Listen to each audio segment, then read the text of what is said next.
আসসালামু আলাইকুম সুপ্রিয় দর্শক, দূরের এবং কাছের, দেশ বা দেশের বাহিরের যে যেখান থেকেই আমার ভিডিওটি দেখছেন, আপনাদের সবাইকে নতুন রেসিপিটি দেখার আমন্ত্রণ জানাচ্ছি। চলে আসলাম নতুন একটি রেসিপি নিয়ে। আমি বিথি খন্দকার বিকি রেসিপি থেকে। আজকের রেসিপি হায়দ্রাবাদি চিকেন মশলা। সুস্বাদু ও মজাদার এই রেসিপিটি ঝটপট তৈরি করতে যা যা লাগবে সেগুলো বলে দিচ্ছি। প্রথমেই কিছু মশলা গ্রেভির জন্য রেডি করে নিচ্ছি। এখানে আছে শুকনো মরিচ 4-5টা, গোলমরিচ 10-12টা, এলাচ 7-8টা, দারুচিনি 2টা, লবঙ্গ 3-4টা, শাহি জিরা সামান্য, জয়ত্রী 2 টুকরা। মিডিয়াম ফ্লেমে রোস্ট করে বা ভেজে সব মশলা গুঁড়ো করে নিতে হবে। হালকা করে টেলে নিচ্ছি। এবার ব্লেন্ডার জারে একটু হালকা ঠান্ডা হওয়ার পরে, মশলাগুলো মচমচে হওয়ার পরে ব্লেন্ডার জারে ঢেলে নিচ্ছি।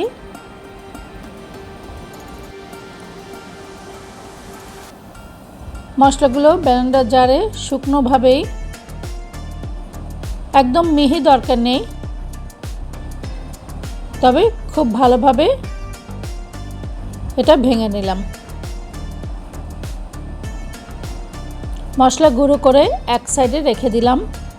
এবার চিকেনগুলো ম্যারিনেট করে নেব। চিকেন ম্যারিনেটের জন্য আমার যা যা লাগছে সেটা হচ্ছে টক দই। টক দই ঢেলে দিলাম প্রায় 1 কাপ। লেবুর রস দিয়ে দিলাম 1 টেবিল চামচ। গ্রেভির মশলা 3 টেবিল চামচ দিয়ে দিলাম। আদা রসুন বাটা দিলাম 1 টেবিল চামচ করে। লবণ 1 চা চামচ বা স্বাদ মতো। খুব ভালোভাবে চিকেনের সাথে মিক্সড করে বা মিশিয়ে এগুলো ম্যারিনেট করে আমি ফ্রিজে রেখে দেব। আর একটা উপকরণ দিতে ভুলে গিয়েছিলাম, আবার দিয়ে দিলাম, সেটা হচ্ছে ধনেপাতা।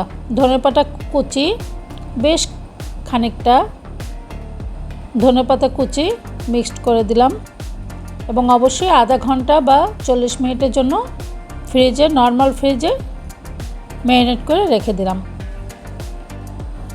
প্যানে আধা কাপ তেলে প্রায় 1.5 কাপ পরিমাণ পেঁয়াজ দিয়ে দিলাম। পেঁয়াজটা হালকা ভেজে নিচ্ছি। তেজপাতা দিলাম, কালো এলাচ দিলাম 2টা। গোল্ডেন কালার করে পেঁয়াজটা ভেজে নেব। পেঁয়াজ বাটা দিলাম 1/2 কাপ। মরিচ গুঁড়ো দিলাম 2 চামচ।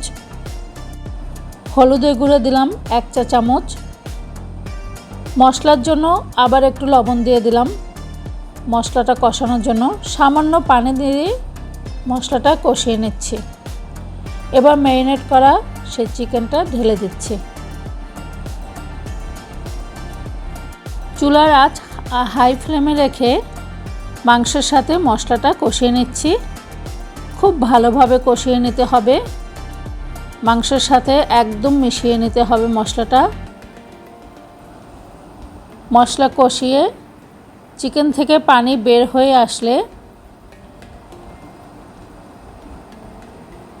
সেই গুঁড়ো মশলাটা, গ্রেভির মশলাটা আরও 2 চামচ দিয়ে দিলাম।